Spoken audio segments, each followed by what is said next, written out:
ndio unaoamua.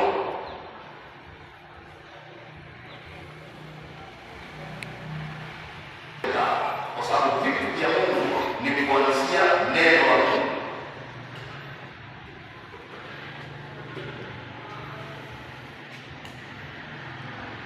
Neno la Mungu, matendo ya Mungu. Ninaposema Mungu tunazungumzia Yesu. Neno la Yesu, matendo ya Yesu. Neno la Yesu ulilo